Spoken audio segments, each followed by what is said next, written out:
ರತ್ನಸ್ ಕಿಚನ್‌ಗೆ ಎಲ್ಲರಿಗೂ ಸ್ವಾಗತ. ಇವತ್ತಿನ ರೆಸಿಪಿ ಏನಪ್ಪಾ ಅಂದ್ರೆ ಎಗ್ ಕೈಮಾ ಸಾಂಬಾರ್.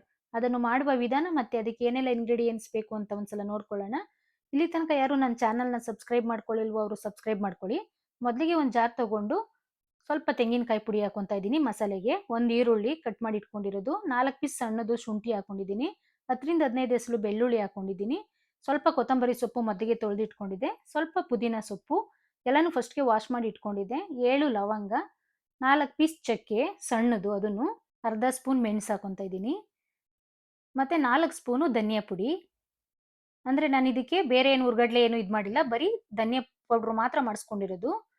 1 ಸ್ಪೂನು ಬ್ಯಾಡಗಿ ಮೆಣಸಿನಕಾಯಿ ಪುಡಿ, 1 ಸ್ಪೂನ್ ಖಾರ ಮೆಣಸಿನಕಾಯಿನ ಪುಡಿ, 3 ಹಸಿಮೆಣಸಿನಕಾಯಿ, 2 ಸ್ಪೂನ್ ಉರ್ಗಡ್ಲೆ, 4 ಗೋಡಂಬಿ.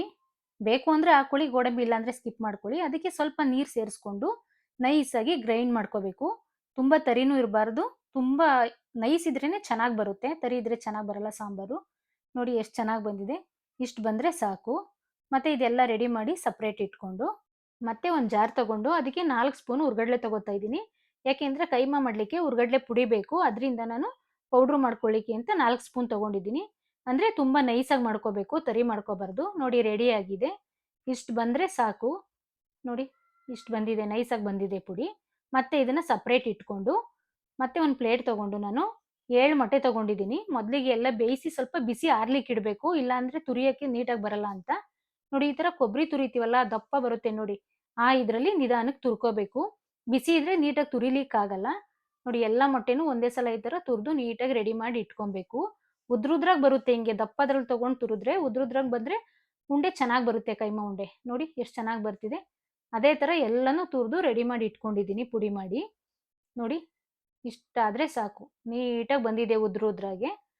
ಇದನ್ನ ಮತ್ತೆ ಸಪ್ರೇಟ್ ಇಟ್ಕೊಂಡು ಮತ್ತೆ ಅದಕ್ಕೊಂದು ಪಾತ್ರೆ ತಗೊಂಡು ಅದನ್ನ ಕೈಮಾ ಮಾಡ್ಕೋಬೇಕಲ್ಲ ಉಂಡೆ ಮಾಡ್ಕೊಳ್ಳಿಕ್ಕೆ, ತುರಿದಿರೋ ಮೊಟ್ಟೆ ಎಲ್ಲಾನು ಒಂದು ಪಾತ್ರೆಗೆ ಸೇರಿಸ್ಕೊಂತಾ ಇದ್ದೀನಿ. ಅಂದ್ರೆ ನಿಧಾನಕ್ಕೆ ಕಲ್ಸ್ಕೊಬೇಕು, ತುಂಬಾ ರಫ್ ಆಗಿ ಕಲ್ಸಿದ್ರೆ ಎಲ್ಲ ಗಂಜಿ ತರ ಆಗ್ಬಿಡುತ್ತೆ ಅದರಿಂದ.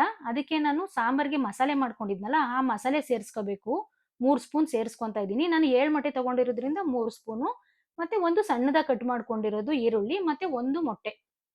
ನೀಟಾಗಿ ಉಂಡೆ ಬರ್ಬೇಕಲ್ಲ ಅದಕ್ಕೆ. ಮತ್ತೆ 2 ಸ್ಪೂನ್ ಕಾರ್ನ್ ಫ್ಲೋರ್ ಹಾಕೊಂತಾ ಇದ್ದೀನಿ. 3 ಸ್ಪೂನು ಉರ್ಗಡ್ಲೆ ಪುಡಿ ಹಾಕೊಂತಾ ಇದ್ದೀನಿ. ಅಂದ್ರೆ ಮೊದಲಿಗೆ ಪುಡಿ ಮಾಡಿ ರೆಡಿ ಮಾಡ್ಕೊಂಡಿದ್ನಲ್ಲ, 4 ಸ್ಪೂನ್ ಪುಡಿ ಮಾಡ್ಕೊಂಡಿದ್ದೆ. ಆದ್ರೆ ಇನ್ನೊಂದ್ಸಲ ನೋಡ್ ಹಾಕೋಬಹುದು. 1 ಸ್ಪೂನ್ ಉಪ್ಪು ಹಾಕೊಂತಾ ಇದ್ದೀನಿ. ಮತ್ತೆ ಲಾಸ್ಟಿಗೆ ಟೇಸ್ಟ್ ನೋಡ್ಕೊಂಡು ಬೇಕು ಅಂದ್ರೆ ಹಾಕೋಬಹುದು. ಈ ತರ ಸ್ಪೂನಲ್ಲಾದ್ರೂ ಮಿಕ್ಸ್ ಮಾಡ್ಬೋದು, ಇಲ್ಲ ಕೈಯಲ್ಲಾದ್ರೂ ಮಾಡ್ಬೋದು. ಆದ್ರೆ ಸ್ವಲ್ಪ ನಿಧಾನಕ್ಕೆ ಮಾಡ್ಬೇಕು, ತುಂಬಾ ಜಾಸ್ತಿ ರಫ್ ಆಗೆಲ್ಲ ಮಾಡಕ್ ಹೋಗ್ಬಾರ್ದು. ನೋಡಿ ಮಿಕ್ಸ್ ಮಾಡ್ತಾ ಇದ್ರೆ ಈಗ್ಲೇನೆ ಉಂಡೆ ತರ ಬರ್ತಿದೆ. ಅಂದ್ರೆ ನಾವು ಮಸಾಲೆ ಎಲ್ಲ ಹಾಕೊಂಡಿರೋದ್ರಿಂದ ನೀಟಾಗಿ ಹಿಂಗ್ ಉಂಡೆ ಬರುತ್ತೆ. ಈ ತರ ಉಂಡೆ ಏನಾದ್ರು ಸ್ವಲ್ಪ ತೆಳು ತರ ಬತ್ತು ಅಂದ್ರೆ ಉರ್ಗಡ್ಲೆ ಪುಡಿ ಎಕ್ಸ್ಟ್ರಾ ಇದ್ರೆ ಬೇಕಾದ್ರೆ ಸೇರಿಸ್ಕೋಬಹುದು. ನೋಡಿ ಉಂಡೆ ನೀಟಾಗಿ ಬರ್ತಿದೆ, ಮತ್ತೇನ್ ಅದ್ರ ಅವಶ್ಯಕತೆ ಇಲ್ಲ.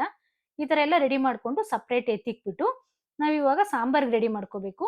ಅದಕ್ಕೆ ನೋಡಿ ಸಾಂಬಾರ್ಗೆ ಟೊಮೊಟೊ ಸೇರಿಸ್ಕೊಂಡಿರ್ಲಿಲ್ಲ ಮೊದಲಿಗೆ, ಪೇಸ್ಟ್ ಎತ್ಕೋಬೇಕಿತ್ತಲ್ಲ ನಾನು, ಅದ್ರಿಂದ ನೋಡಿ ಈಗ ಟೊಮೊಟೊ ಸೇರಿಸ್ಕೊಂಡು ಮತ್ತೆ ಪೇಸ್ಟ್ ಮಾಡ್ಕೊಂಡಿದ್ದೀನಿ. ಇದು ಎಲ್ಲ ರೆಡಿ ಆಯ್ತು. ಮತ್ತೆ ಇದು ಸಪ್ರೇಟ್ ಇಟ್ಬಿಟ್ಟು ಮತ್ತೆ ಒಂದು ಪಾನ್ ತಗೊಂತಾ ಇದ್ದೀನಿ. ಅದಕ್ಕೆ ಸ್ವಲ್ಪ ಎಣ್ಣೆ ಕಾದ್ಮೇಲೆ ಈರುಳ್ಳಿ ಹಾಕೊಂಡು ಒಗ್ಗರಣೆ ಮಾಡ್ಕೋಬೇಕು. ನೋಡಿ ಸ್ವಲ್ಪ ಫ್ರೈ ಮಾಡ್ಕೋಬೇಕು, ಅದು ಸ್ವಲ್ಪ ಕಲರ್ ಚೇಂಜ್ ಆದ್ರೆ ಸಾಕು. ಈ ತರ ಎಲ್ಲ ಒಗ್ಗರಣೆ ಮಾಡ್ಕೊಂಡು ರುಬ್ಬಿಟ್ಕೊಂಡಿರೋ ಮಸಾಲೆ ಸೇರಿಸ್ಕೋಬೇಕು. ಅಂದ್ರೆ ತುಂಬಾ ಸಾಂಬಾರ್ನ ಗಟ್ಟಿ ಮಾಡ್ಕೋಬಾರ್ದು, ತೆಳುನು ಮಾಡ್ಕೋಬಾರ್ದು, ಮೀಡಿಯಂ ಆಗಿರ್ಬೇಕು. ಯಾಕೆ ಅಂದ್ರೆ ನಾವು ಕೈಮಗೆ ಉರ್ಗಡ್ಲೆ ಹಾಕೊಂಡಿರೋದ್ರಿಂದ ಕೈಮಾ ಉಂಡೆ ಹಾಕಿದ್ರೆ ಸಾಂಬಾರ್ ಗಟ್ಟಿ ಬಂದ್ಬಿಡುತ್ತೆ. ಅದರಿಂದ ಒಂದೇ ಸಲ ಮೀಡಿಯಂ ಆಗಿ ಮತ್ತೆ ಅದಕ್ಕೆ ಎಷ್ಟು ಬೇಕೋ ಅಷ್ಟು ರುಚಿಗೆ ತಕ್ಕಷ್ಟು ಉಪ್ಪು ಸೇರಿಸ್ಕೊಂಡು ನಿಮ್ಗೆ ಯಾವ ಮೆಜರ್ಮೆಂಟ್ ಬೇಕು ಆ ತರ ಹೆಚ್ಚಿಸ್ಕೊಳ್ಳಿ. ನೋಡಿ ಈಗ ರೆಡಿ ಆಗಿದೆ. ಅದು ಸ್ವಲ್ಪ ಎಲ್ಲ ನೀಟಾಗಿ ಕುದಿಬೇಕು. ಅದಕ್ಕೆ ಕ್ಯಾಪ್ ಮುಚ್ಚಿ ಕುದಿಸ್ತಾ ಇದ್ದೀನಿ. ನೋಡಿ ಈಗೆಲ್ಲ ನೀಟಾಗಿ ಕುದಿ ಬಂದಿದೆ ಸಾಂಬಾರು. ಮತ್ತೆ ಇದು ಕೈಮಾ ಉಂಡೆ ಹಾಕ್ದಾಗ್ಲೂ ಬೇಯಬೇಕು. ಅದಕ್ಕೆ ಒಂದ್ ಸ್ವಲ್ಪ ಕುದಿ ಬಂದಾಗ್ಲೇನೆ ನಾವು ಉಂಡೆ ಎಲ್ಲ ರೆಡಿ ಮಾಡಿ ಇಟ್ಕೊಂಡಿದ್ದೆ ನೋಡಿ ಈ ತರ. ಸ್ವಲ್ಪ ಗಟ್ಟಿಯಾಗಿ ಮಾಡ್ಕೊಬೇಕು.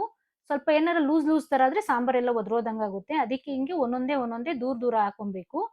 ಮತ್ತೆ ಉಂಡೆ ಎಲ್ಲ ಹಾಕಿದ್ಮೇಲೆ ಸೌಟು, ಸ್ಪೂನು ಏನೂ ಹಾಕ್ಬಾರ್ದು.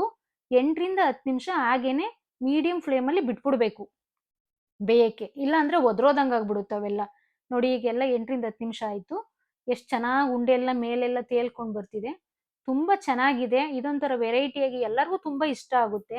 ಅಂದ್ರೆ ನಾವು ಈ ತರ ಚಿಕನ್ ಕೈಮಾ, ಮಟನ್ ಕೈಮಾ ಎಲ್ಲ ಮಾಡಿರ್ತೀವಿ. ಆದ್ರೆ ಎಗ್ ಕೈಮಾ ತುಂಬಾ ಟೇಸ್ಟ್ ಆಗಿರುತ್ತೆ. ಮತ್ತೆ ಮುದ್ದೆ ಜೊತೆ, ಇಡ್ಲಿ ಜೊತೆ ಎಲ್ಲದಕ್ಕೂನು, ದೋಸೆ, ಚಪಾತಿ, ಪೂರಿ ಎಲ್ಲದಕ್ಕೂ ತುಂಬಾ ಟೇಸ್ಟ್ ಆಗಿ ಚೆನ್ನಾಗಿರುತ್ತೆ. ನೀವು ಒಂದ್ಸಲ ಮನೇಲಿ ರೆಸಿಪಿ ಟ್ರೈ ಮಾಡಿ. ಮತ್ತೆ ರೆಸಿಪಿ ಇಷ್ಟ ಆದ್ರೆ ಕಮೆಂಟ್ ಮಾಡಿ. ಮತ್ತೆ ನೆಕ್ಸ್ಟ್ ಏನ್ ರೆಸಿಪಿ ಬೇಕು ಅಂತಾನೂ ಕಮೆಂಟ್ ಮಾಡಿ. ಸಿಗೋಣ ಮುಂದಿನ ವಿಡಿಯೋದಲ್ಲಿ.